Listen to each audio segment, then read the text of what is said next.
Hello friends, welcome to Vishnu is. This is Raj Kumar.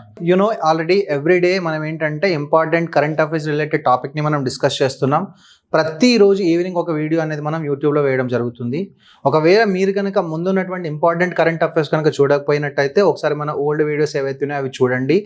అలాగే before going to this video, please do like, share and subscribe to our channel.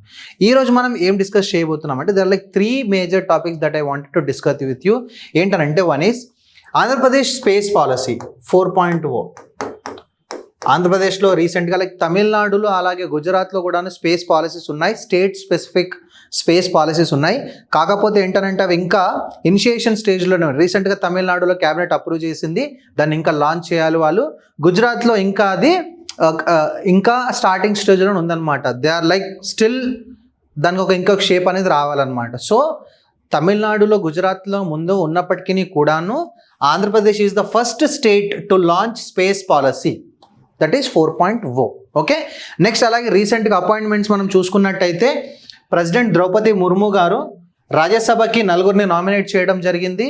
అలాగే 2 స్టేట్స్కి like Goa and హర్యానాకి గవర్నర్ని, అలాగే లడాక్ ఏంటి మనకి union territory కదా, ఈ union టెరిటరీకి lieutenant గవర్నర్ని ఎల్జీని కూడా అపాయింట్ చేయడం అనేది జరిగింది. ఎవరిని అపాయింట్ చేస్తారు, దీని యొక్క కాన్స్టిట్యూషనల్ ప్రొవిజన్స్ ఏంటి అనేది మనం ఈ వీడియోలో చూద్దాం. First, space policy.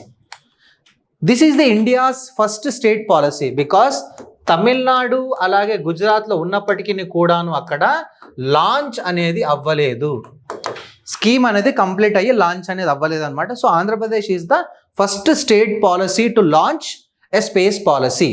ఠీకే, first state to launch the space policy 4.0. okay, aims to attract 25,000 crore investments by 2035. 2025 నుంచి 2035 వరకు అంటే 10 సంవత్సరాల ప్లాన్ అనేది రెడీ చేయడం జరిగింది.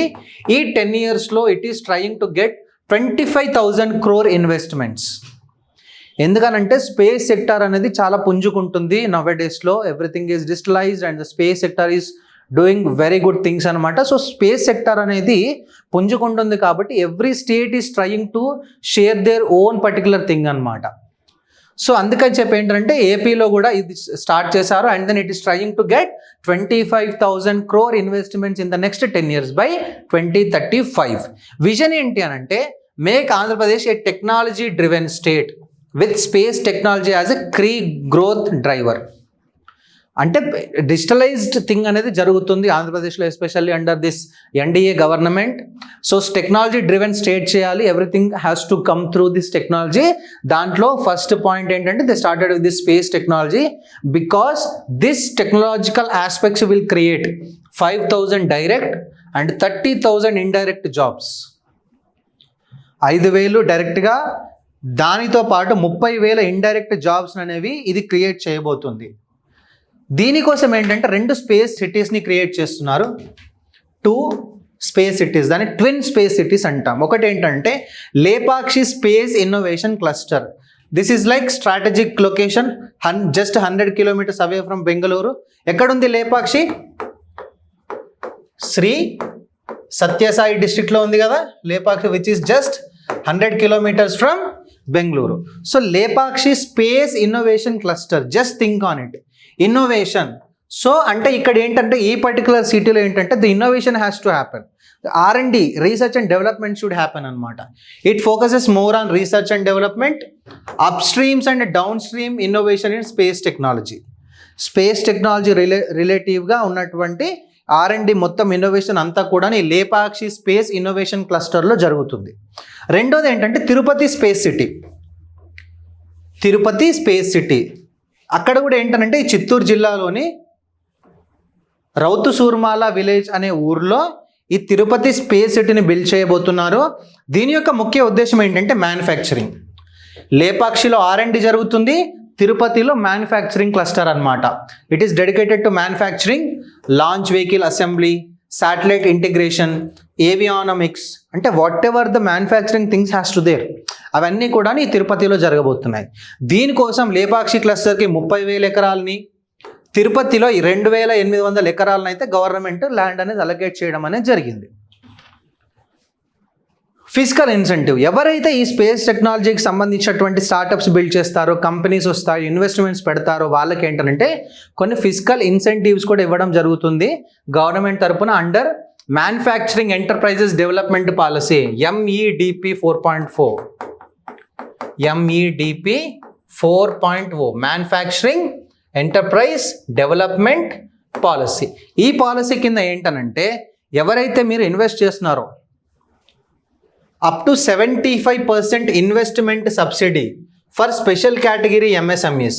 ఈ MSMEs ఏవైతే ఉన్నాయో, micro small and medium enterprises ఉన్నాయో, దీంట్లో కొన్నింటికి కొన్ని స్పెషలైజ్డ్ MSMEకి 75% ఇన్వెస్ట్మెంట్ సబ్సిడీ ఉంటుంది. అంటే మీరు 100 రూపాయలు ఇన్వెస్ట్ చేశారంటే you will get 75 rupees from as subsidy. 75 రూపాయలు గవర్నమెంట్ వేస్తుంది, 25 రూపాయలు మీరు వేసుకోవాలి. That is 75% investment subsidy. And at the same time land cost rebates, ఒకవేళ ల్యాండ్ తీసుకుంటే దాని మీద మీకు రిబేట్ దొరుకుతుంది. GST పే చేస్తుంటే ఆ అమౌంట్ మీకు రియంబర్స్ అవుతుంది. And at the same time central PLI top ups for large institutions. PLI అంటే ప్రోడక్ట్ లింక్డ్ ఇన్సెంటివ్స్ కదా, ప్రోడక్ట్ లింక్డ్ ఇన్సెంటివ్ అంటే based on the products that you are developing, based on the products that you are building, దాన్ని base చేసుకొని మీకు incentives అనేవి రావడం అనేది జరుగుతుంది. సెంట్రలైజ్డ్ ఇన్సెంటివ్స్ అనేది కూడా రావడం అనేది జరుగుతుంది. And at the same time 50% infrastructure reimbursement capped at 3 crore per lab. మీరు ఏవైతే ల్యాబ్స్ ఇన్ఫ్రాస్ట్రక్చర్ డెవలప్మెంట్ చేస్తారో దానికి కూడా దాంట్లో మీకు 50 అంటే ల్యాండ్ రిబేట్స్ వస్తాయి, ఇన్వెస్ట్మెంట్లో రిబేట్స్ వస్తాయి. And at the same time మీరు ల్యాబ్కి బిల్డ్ చేసే ఇన్ఫ్రాస్ట్రక్చర్లో ఏదైతే ఉందో దాంట్లో 50% కాస్ట్ అనేది కూడా మీరు రియంబర్స్ చేసుకోవచ్చు. 3 crore per lab. ఒక ల్యాబ్కి 3 కోట్ల రూపాయల వరకు మీకు రియంబర్స్మెంట్ అనేది దొరుకుతుంది. Next, planned 6-lane logistics corridor to Sriharikota. Sriharikota ఇక్కడ ఉంది again, which is also in Tirupati. Sriharikota ఏంటి, ఇస్రో లాంచ్ బేస్ ఉంది కదా అక్కడ నుంచి అన్ని కూడా లాంచ్ చేస్తుంటారు కదా. సో శ్రీహరికోటకి పోయే దారిలో అరౌండ్ 6-lane లాజిస్టిక్ కారిడార్ కూడా బిల్డ్ చేయబోతున్నాం, just to make it more accessible to the investors or the companies or the startups whatever. So 6-lane logistic corridor to శ్రీహరికోటను కూడా బిల్డ్ చేయబోతున్నారు. Everything is important. ఏ cities, Lepakshi, ఆ తర్వాత తిరుపతి, అక్కడ ఏమేమి చేస్తారు, ఎంత ల్యాండ్ అలొకేట్ చేశారు. And at the same time investment subsidy కావచ్చు, రిబేట్స్ కావచ్చు, GST రియంబర్స్మెంట్ కావచ్చు, ఇన్ఫ్రాస్ట్రక్చర్ రియంబర్స్మెంట్ కావచ్చు. And at the same time road access, 6-lane corridor to Sriharikota. So everything is important with respect to the exam point of view. Next, alignment with ISRO. Sriharikota ఎలాగో ఉంటుంది, అక్కడ ఏం చేస్తారు, launches అనేవి జరుగుతూ ఉంటాయి. So supports production of launch vehicle Mark 3కి ప్రొడక్షన్కి సపోర్ట్ చేయడం జరుగుతుంది. And at the same time next generation launch vehicles, semi cryogenic engines, aluminium propellant tanks etcetera, వీటన్నింటికి కూడాను these are the things that are aligned with ISRO. అంటే ఏవైతే MSMEs వస్తున్నాయో, ఏవైతే స్టార్టప్స్ వస్తున్నాయో, so they will be doing these sort of work అనమాట. And targeting licensed rocket production and PPP with ISRO. ఏవైతే companies వస్తున్నాయో, ఏవైతే ఇన్వెస్ట్మెంట్స్ వస్తున్నాయో వాళ్ళు మేజర్గా ఏంటంటే they will be supporting ISRO with these particular thing. And at the same time PPP with ISRO అంటే public private partnership మోడల్లో కూడా ఇది జరగబోతుంది అని అర్థం. Public private partnership. What is this NSIL? NSIL means new space India limited. New space India limited, NSIL. ఇది ఏంటంటే this is the ఒక ఇస్రోకి ఒక ఆర్మ్ అన్నమాట. It's a commercial arm of the ISRO. This will be taking care of commercial aspects. The NSIL, new space India limited ఏదైతే ఉందో this is the commercial arm of the ISRO అనమాట. And at the same time startup support. If you are planning to build a startup there, 100 crore space tech fund for infrastructure. Government ఏం చేస్తుందంటే it will be keeping around like 100 crores space tech fund for infrastructure related గా. And at the same time 1000 crore venture capital fund. And at the same time SEBI registered AIF. AIF అంటే ఏంటండి, What is F? Alternative Investment Fund. These are this much amount, this much is the budget that the government is keeping aside for this space related program. Next, national integration. It will be aligned with India space missions as well. అంటే స్టేట్తో పాటు centralised లెవెల్లో కూడా what ever the space missions that the India is going to do దాంట్లో కూడా దీని యొక్క support అనేది ఉంటుంది. అవి ఏంటంటే చంద్రయాన్ 4 2027లో లాంచ్ అయిపోతున్నాం, భారతీయ అంతరిక్ష station, okay, in the same time human moon mission. ఈ మూడింట్లో కూడా అంటే it will be parallelly or on par with, లేకపోతే ఇండియాస్ యొక్క స్పేస్ మిషన్స్ ఏవైతే ఉన్నాయో వాటన్నింటికి కూడా సపోర్ట్ చేసే విధంగా అయితే ఈ స్పేస్ పాలసీ ఉండబోతుంది. So everything is important with respect to the exam point of view. The investments that government is keeping, ఒక స్టార్టప్కి ఎంతవరకు సబ్సిడీస్ వస్తాయి, ఎక్కడుంది 6 lane corridor to Sriharikota, and what are the new missions to the space missions of India, Chandrayaan 4, భారతీయ అంతరిక్ష station 2035, human moon mission, ఇవన్నీ కూడా important for the exam point of view. That is all about this Andhra Pradesh space mission 4.0. Next let's see about Rajya Sabha. రీసెంట్గా president Murmu గారు ఎవరైతే ఉన్నారో ఆవిడ 4 మెంబర్స్ని రాజ్యసభ ఎంపీస్గా నామినేట్ చేయడం అనేది జరిగింది. Nominations made under article 80. Article 80 ప్రకారము ప్రెసిడెంట్ గారు ఎవరైతే ప్రెసిడెంట్ ఉంటారో ఆవిడ ఒక 12 మందిని రాజ్యసభ ఎంపీలుగా నామినేట్ చేయొచ్చు. అంటే there are like 12 nominated MPs in the Rajya Sabha. వాళ్ళని కూడా ప్రెసిడెంట్ గారు నామినేట్ చేస్తారు, ప్రెసిడెంట్ గారు అపాయింట్ చేస్తారు. దీనికి వచ్చినటువంటి కాన్స్టిట్యూషనల్ ప్రొవిజన్ ఏంటి? Article 81A.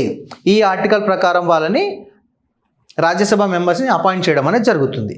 ఈ నామినేటెడ్ పొజిషన్లో ఉన్న వాళ్ళు ఎవరైనా సరే వాళ్ళ యొక్క కాంట్రిబ్యూషన్స్ దేంట్లో ఆర్ట్, లిటరేచర్, కళ, సాహిత్యము, సైన్స్ అండ్ సోషల్ సర్వీస్, ఈ 4 కేటగిరీస్లో వాళ్ళు కాంట్రిబ్యూషన్స్ చేసిన దాన్ని బట్టి ఆ పర్టికులర్ పర్సన్స్ని రాజ్యసభ మెంబర్స్గా నామినేట్ చేసే అధికారము రాజ్యాంగం ఆర్టికల్ 80 ప్రకారము ప్రెసిడెంట్కి ఉంటుంది.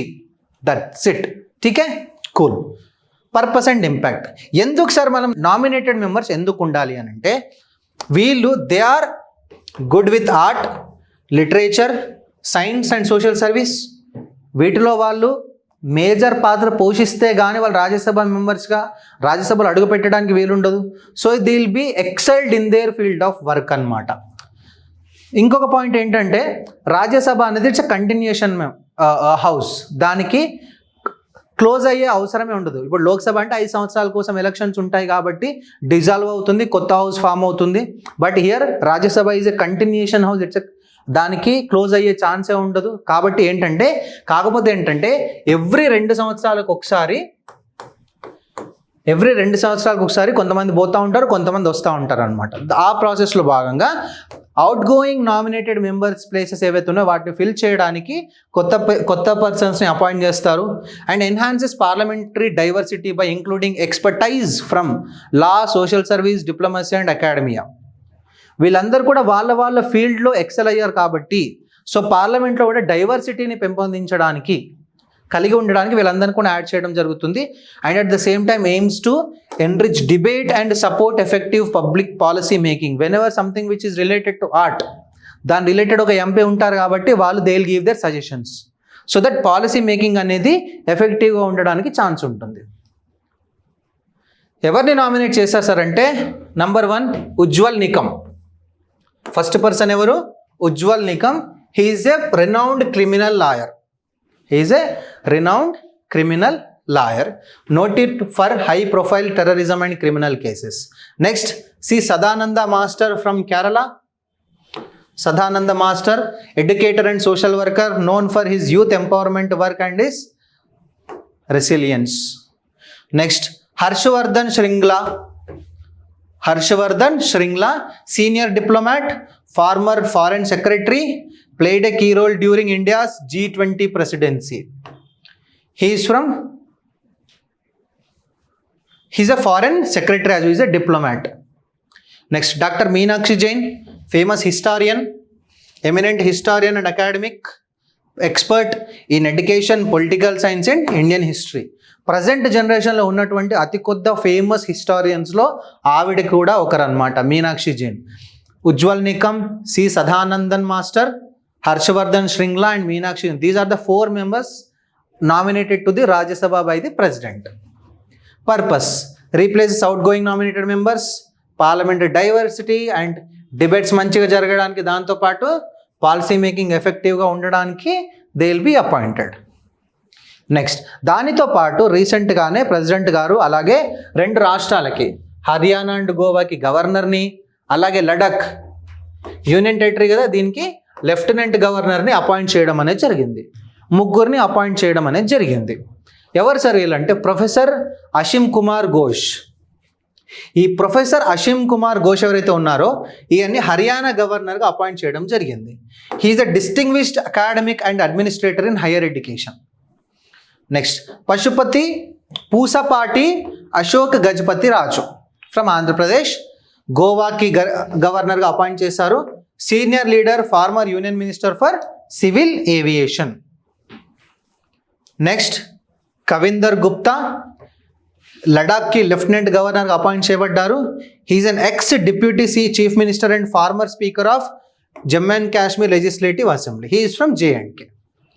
వీళ్ళ 3 కూడా, అషిమ్ కుమార్ గారిని హర్యానాకి, అశోక్ గజపతి రాజు గారిని గోవాకి అండ్ కవిందర్ గుప్తా గారిని లడాక్కి గవర్నర్స్ అండ్ లెఫ్టినెంట్ గవర్నర్గా అపాయింట్ చేయడం అనేది జరిగింది.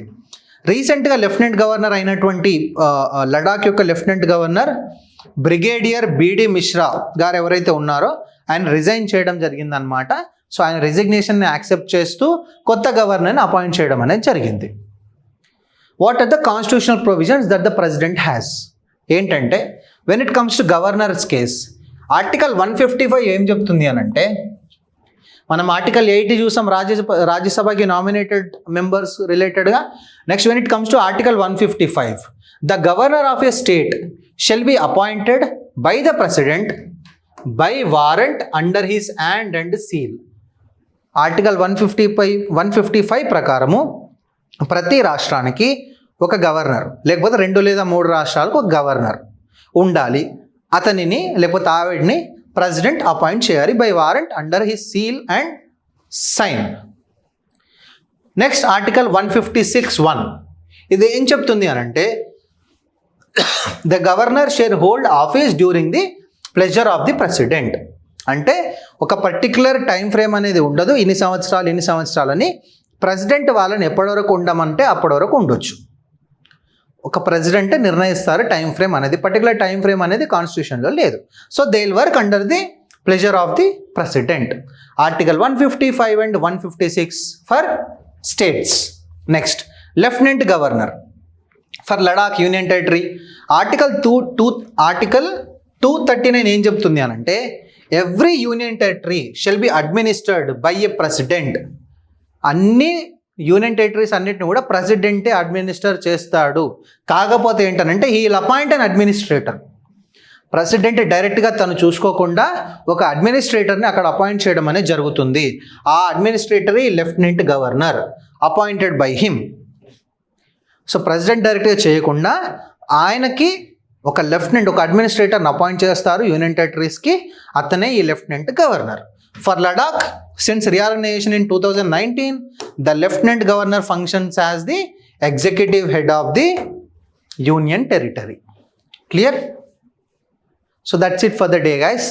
So if you have anything to discuss, like if you have any doubts, please do comment.